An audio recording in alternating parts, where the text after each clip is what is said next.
Sparta, Greece, 5th century BC. Villages line the Eurotas River beneath the shadow of Mount Taygetus. This is home to the most feared soldiers in all of Greece. Off the Laconian coast, 3 SEAL delivery vehicles surface. 16 Navy SEALs slip into the water and swim for shore. Behind them, heavy waterproof bags are towed in, packed with extra ammo, batteries, and food. They have only what they can carry. The mission is simple. Take control of Sparta and collapse its power. It's a standard SEAL platoon. 16 men, everyone's a shooter, and many carry a second role. Medic, comms, demolitions, even a sniper. Most carry suppressed M4 carbines. A few have heavier rifles, HK-417 or SCARs, for longer range. The gun team brings one MK-48 light machine gun. The sniper uses an SR-25, effective out to roughly 800 meters. Each man also has a sidearm, often a Glock 19 or a Sig Sauer P226, with a few spare magazines. On their vests, they carry roughly 300 rounds each. The MK-48 gun team brings about 1,000 rounds in linked belts. As a team, they have about 20 hand grenades, 2 claymore mines, and 4 breaching charges. Everyone wears body armor and night vision goggles.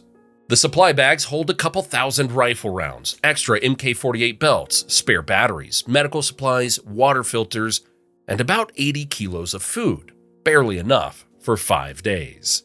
Against them stand Sparta's soldiers.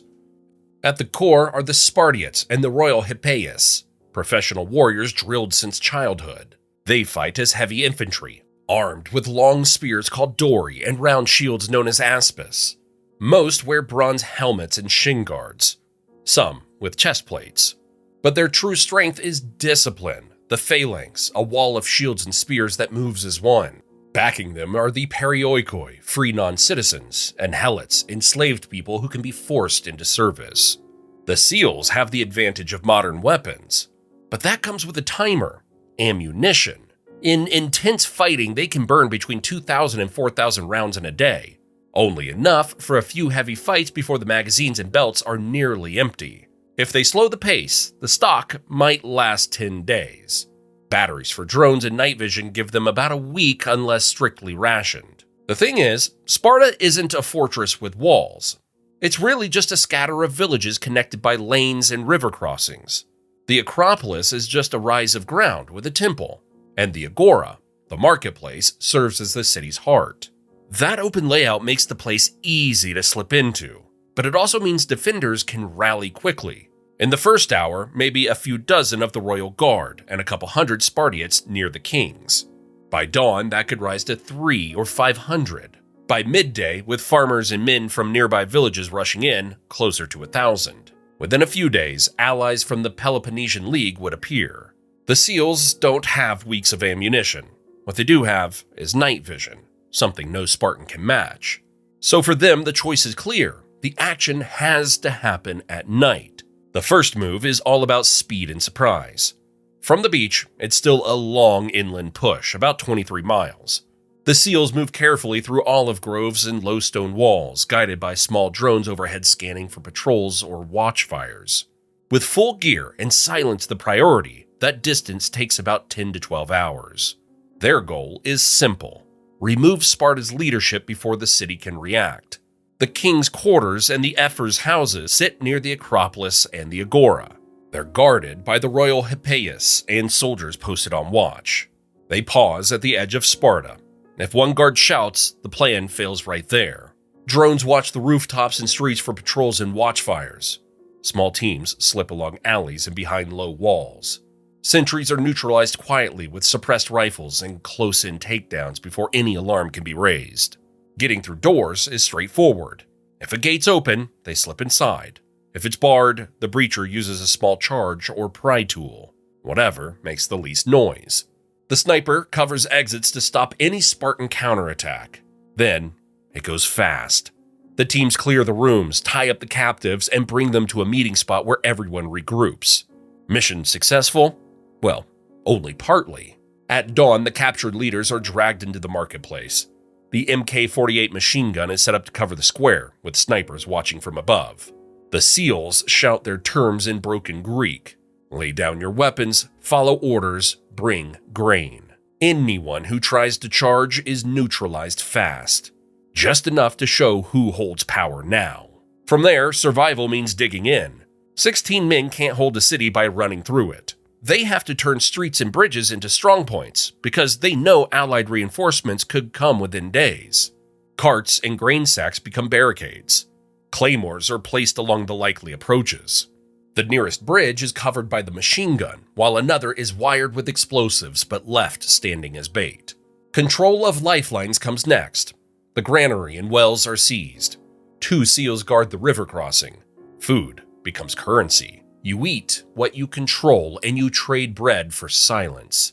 Negotiation happens at gunpoint. Both of Sparta's kings, yes, Sparta has 2 kings, are put on the steps to tell people to stay calm. Anyone who lays down their spears is promised safe passage. A few loaves of bread keep the elders quiet. Fear keeps the majority of Spartan warriors from throwing themselves straight into the guns. The seals use the hostages, firepower, and displays of force to buy time. So, how does it end?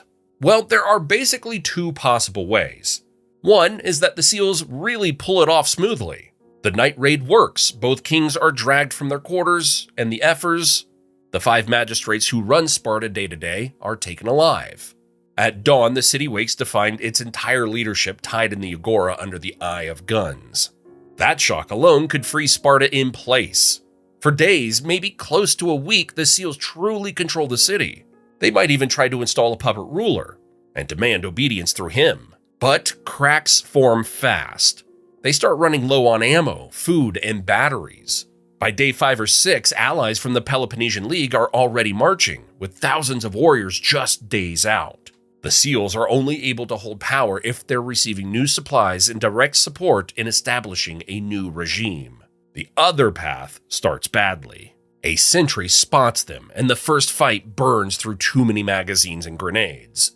They would probably still manage to grab the kings, but the cost is high. Ammunition that should have lasted a week is gone by half in a single night, and maybe one of their own is already down. By the time the captives are dragged into the square, the city has seen the intruders bleed. The seals can hold for a few days, but fear only lasts so long. When allied warriors begin pouring into the valley, there aren't enough rounds left to intimidate anyone. And what then? If they truly held Sparta, even for a short time, the shockwaves across Greece would be enormous. A city that had stood for centuries on the reputation of its warriors would have been humbled overnight by 16 men from nowhere. Allies might hesitate, tributaries might question their loyalty, and enemies like Athens would see opportunity. If Sparta's aura of invincibility cracked this early, Athens might rise without challenge. The Peloponnesian League could fracture before it even became a true counterweight to Athenian power. That might mean no Peloponnesian War as we know it. No 30-year struggle that drained Greece and possibly an earlier Athenian empire ruling the Mediterranean. But that's only speculation. So, could 16 seals conquer Sparta? Briefly, yes. But holding it is another story. And what if a modern jet fought at Pearl Harbor? Watch the video on your screen to find out. Thanks for watching.